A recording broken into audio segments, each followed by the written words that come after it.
What is up, you savages? Welcome to another episode of Let's Talk, where we talk about news, views, and hype that is revolving around the technology world around the week. And before going any further to this video, I would request you guys to subscribe to this channel if you are new, and leave a like on the video if you have already subscribed, because it helps a lot. I am recording this video for the second time. I already had recorded it in the morning, but I deleted the files. So as you guys see, I am trying really hard to give you guys good content and information.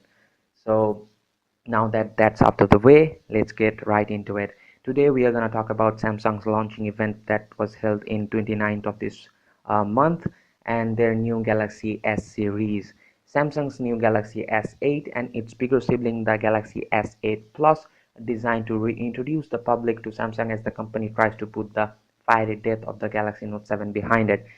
As first impressions go, if Samsung is trying to wow us again, trusting it again, it's done a pretty good job with its highly polished, distinctive pair of devices. After all, they want to blow our mind, not our pants. Sorry, no pun intended. But the obvious star of the show here is the screen, which they are calling the Infinity screen, which takes up nearly all of the front of the new smartphones. Samsung has managed to maximize the screen here by concealing the physical home buttons underneath the screen and using virtual buttons that can disappear when they are not in use. So the result is surprisingly impressive, given that Samsung has had similar edge to edge screen on the Samsung Galaxy S6 and S7 Edge for a couple of years now. I was expecting to be impressed by a little more room, but clicking out the home button does make a noticeable difference on the phone, giving you a much more room to surf, to work, to watch videos.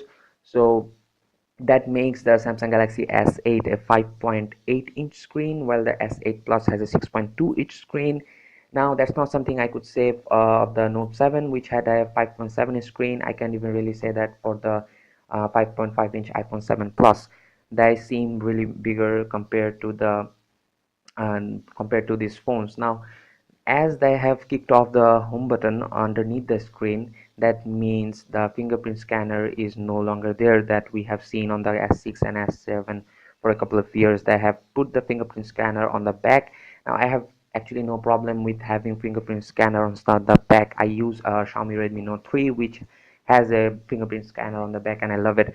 It's actually a really ideal placement, but they have placed the fingerprint scanner by the camera, which could be the worst thing that you can do, because as I have already said that they are really big phones, so you can never use the fingerprint scanner with only one hand. You have to use both your hands, and even when you're using the both hands, you're probably gonna touch the camera instead of the fingerprint scanner, because the camera bump that we had seen on the S6 is gone. The camera bump is really low now, so you cannot distinct between the fingerprint scanner and the camera, so you're probably gonna touch the camera a lot.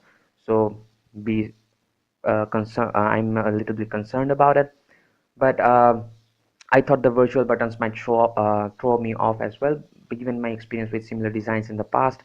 But Samsung seemed to have done a good job making sure the button is always accessible, at least from what I have seen on the news. Now, the phone's performance, there's nothing really much to say about the phone's performance. The phone is very fast and feels very powerful, and they have not made any kind of huge upgrade on this sector. They're nearly the same as S7 Edge, but let's talk about another thing that happened on the launching event. Samsung DeX, the desktop mode that lets you plug your phone into a monitor, and a special dock that is sold separately for about 160 and $170, which was also impressive. But at first glance, Samsung secured full support for Microsoft Office for this mode, which makes it feel as like you're using a notebook. One that also shows you text, call, and other notifications. You can also use a Bluetooth keyboard or mouse to the desktop, so you can use the same computer commands that you are used to, as well as the option to drag and drop. Now the Samsung has included many other features, but the back camera, they have not upgraded the back camera. I was thinking they would blow us off with a new camera. Samsung has always had really great cameras on the past, but it has improved the quality of the front-facing camera, the selfie camera.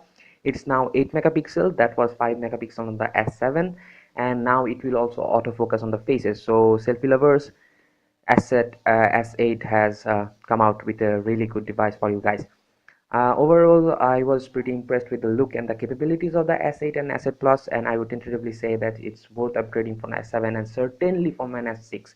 Like, if you are an S6 user, I would highly recommend that you buy the S8 if you can. That said, there is so much about the phone that is still we do not know. Yes, of course, there's a question of whether it will suffer from the same battery problems as the Note 7. Samsung is trying really hard to come back from the Note 7 battery debacle. Unlikely Samsung's new safety measures for the battery, I say they have taken really good safety measures, but it is not actually impossible because, as we remember, Note 7 also had really good reviews, but until the battery started bursting up in flames, all that reviews was, nipped in the bud. So um, let's keep our fingers crossed and hope that the same thing does not happen for the S8, because personally I love its build quality. The the edge to edge screen, the smoothness of the display, they're really awesome. Now about the display, there's a thing that I'm not sure why they did it, because the dimension of the phone is actually awkward. It's 2960 by 1440, where we have seen like 2560 by 1440 in the past. But as you know, that they should be in QHD mode, but from the box they are on 1080p mode. You have to go to the settings by yourself personally and upgrade it to QHD mode. I do not know why they did it. They should be QHD right out of the box. So I don't know why that is. Maybe they will change it when they release the phone for the public.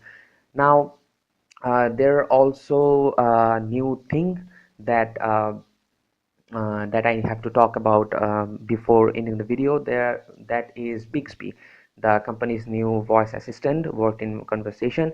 Now there's not really much to talk about it because there's not really, they have shown the content creators about the Bixby is actually a Google Assistant that is made by Samsung.